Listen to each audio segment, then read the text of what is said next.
I agree with the idea of mass deportation, largely. You have criminals in this country who are destroying our nation. They're coming in here, getting earmarked bills and policies to open up businesses, get free housing, get access, easier access than those who are legally immigrated to this country to welfare and other benefits.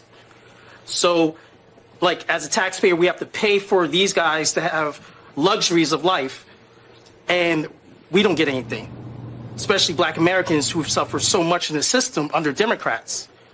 We don't get anything. That's insane. You talk about Springfield, Ohio, and the whole thing with the fluff talk of, oh, grabbing the soundbite about Haitians or whatever is eating cats and dogs. Y'all trying to change the narrative of what he's really talking about. Change the narrative of really what we're talking about. And telling us that's what we should be discussing. No, this here, this is what we're discussing. This here, this is America. And this is what America is about and what we're discussing. Bullseye. That's what you call a truth bomb. The legacy media continues to erroneously think they get to dictate the terms of the debate. And that young man told the media precisely where they can stick it. The legacy media has crashed to its lowest trust and confidence levels ever. And Americans are rising up, and I'm going to show you exactly why. MSNBC and the legacy media ultimately only have themselves to blame. Hey, gang, it's me, Dr. Steve, your patron professor, here to help you stay sane in these insane times. So you know what to do. Make sure to smack that bell and subscribe button. You do not want to miss a single video where I give you the best election coverage out there. Before we dive in here, with all of the uncertainty and insanity surrounding us and the world as a whole, there's never been a better time to secure your finances with the timeless value of gold and silver. And so that's why we have as one of our wonderful friends and sponsors, the amazing company Goldco, because they're patriots just like us who want to help you and guide you into getting into precious metals completely tax-free and penalty-free. In fact, if you click on that link below right now, you can get your very own absolutely free gold and silver kit. It's an amazing free resource that shows you step-by-step how to get into precious metals, even if your money is still in a retirement account like an IRA or 401k. And just to show you how awesome the patriots at Goldco are, the best part is that you may actually already qualify to get up to $10,000 in free silver. So what are you waiting for? Get in on the action by clicking on the link below or going to turleytalkslikesgold.com right now and get your free gold and silver kit today. The contrast could not be more stark. Yes, we have a dismal economy, but we are also facing the prospect of fascism. And actually, the economy isn't even that dismal. Things are rebounding, but everyone is talking about the economy. But in fact, we are actually facing the real premise and specter of fascism. I think on the economy, too, all the data suggests that that's not the case, but there's a feels issue with the economy. The vibes things are poor. feel expensive. People feel bad about it. And even if they don't feel bad about their personal economy, they feel bad or worry about their kids or their neighbors or others. And yes, that is throughout history, Angelo, a ripe climate for an autocrat, which is exactly what Project 2025 ushers in. Now, what you just heard there is the very definition of an echo chamber. A woke, psychotic, liberal, lunatic echo chamber. You just saw the epitome, the embodiment of what that young man at the beginning of this video so brilliantly summarized and called out. The legacy media is the official mouthpiece for the world's globalist cosmopolitan elite. And what you just heard there in that panel is what they really think of you.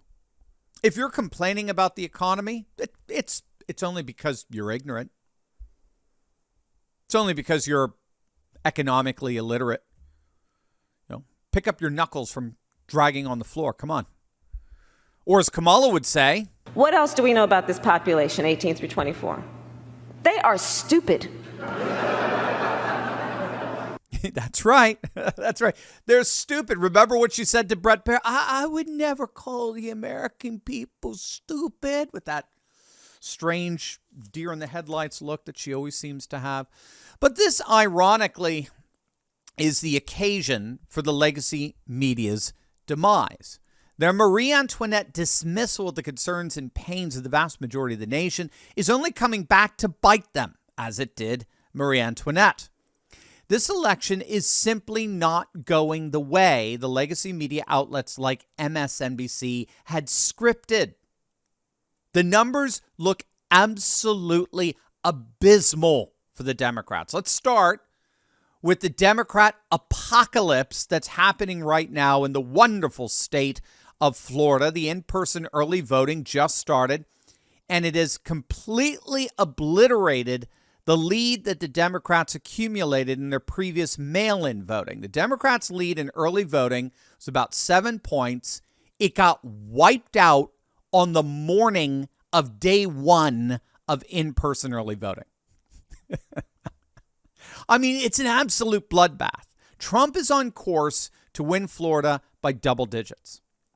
Robert Barnes was talking about this with Rich Barris on his show yesterday. Trump is on course to win Florida by 10 or 11 points. Rich Barris said this. Florida is on course to possibly vote to the right of Texas. Now, I want to remind everyone that 4 years ago, Florida was a swing state. Okay? Let's just put this in perspective. Florida was a swing state, as was Ohio, as was Iowa. As North Carolina, for whatever reason, continues to be, which is absurd. I think they should be taken off the list. Trump is on course to absolutely win North Carolina in a blowout. It is not a swing state. So keep your eye on Miami-Dade. I did a video a few weeks back on the rise of red cities, conservative cosmopolises. Miami is fast becoming the cosmopolitan center of red cities. They're now plus 15 Republican. Plus 15. I mean, it's insane. Keep an eye, too, on Duval County. Remember, we've talked about Duval County, Florida, where Jacksonville is. Duval is a rather reliable bellwether for the neighboring state of Georgia. They tend to move left and right together. And here you go. Right now, it's Duval Republicans plus 4.6. Duval Trump plus 5. Remember, yesterday, AJC, the Atlanta Journal-Constitution, which is one of the best polling outlets out there for the state of Georgia, they nailed their 2016-2020 results. They just dropped their final poll for 2024. It's Trump plus 4. So we got both the most accurate poll for Georgia and the bellwether county, both showing a Trump 4 to 5 point win. Swinging on over to Nevada. I mean, what do you say to this? After the first day of early voting, the Republicans are in the lead. They're leading the Democrats in early voting. This is unheard of, particularly in Nevada.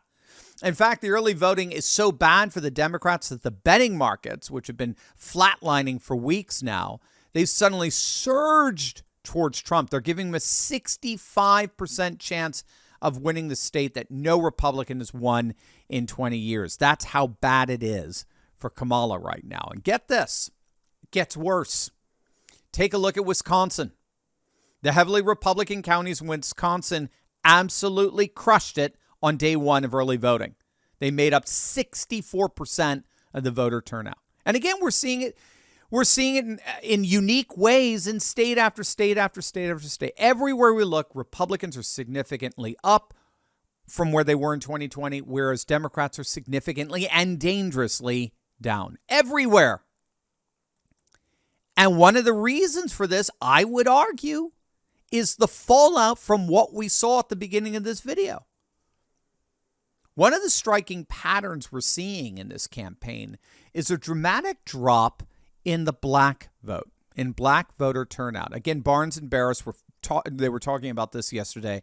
For example, in the state of Georgia, the black vote, which can get as high as 40%, has plummeted to just 26%. We're talking pre-Obama levels here, gang. This is happening at the same time the white vote is now 60%. And that appears to be the pattern that we're seeing all throughout the South, from Louisiana up to North Carolina. And to add insult to injury, Trump is getting record support among black voters and non-white voters in general. So less blacks are voting, all the while more blacks are voting for Trump. And this, to me, is what closes the loop with what we saw at the very beginning of this video, an ironic closing of the loop. The cosmopolitan class, the managerial elite of which the legacy media is the amplification, have so thoroughly and effectively disenfranchised their own voters that they're simply not showing up to vote for the managerial class's candidate. That deafness we heard at the beginning with that MSNBC panel, that dismissive deafness that completely just wipes away the pains and sufferings that so many Americans are feeling right now in an objectively disastrous economy. That arrogant, elitist dismissal is causing many of the establishment's own voters to either sit this election out in that they're completely disengaged from the dismissive discourse that dominates their echo chambers, or they're actually voting for the other candidate, for the anti-establishment candidate. This is why, in many ways, I've argued that the legacy media and the wider establishment elite only have themselves to blame for Trump and his success. Like Tulsi Gabbard said last night when she announced that she had become a Republican, the Republican Party is now the party of the people. The Democrats are the party of the oligarchy, the establishment elite, the managerial class that dismiss the values, interests, and concerns of the people. While the Republican, or better, the Trumpian Republican Party, is the party where those voters who feel dismissed and disenfranchised from the rhetoric and policies of an aloof political class can now come and find a home. They can now come and mobilize and take our politics and our country back. That's what the real choice is ultimately about here. It's not about democracy versus authoritarianism, or at least not the way the establishment shills over at MSNBC are trying to frame it. This is about the people versus the permanent political class. This is about the ruled versus the rulers, the ordinary American versus the oligarch. And if current trends hold, the days of the cosmopolitan elite are indeed coming to a decisive end.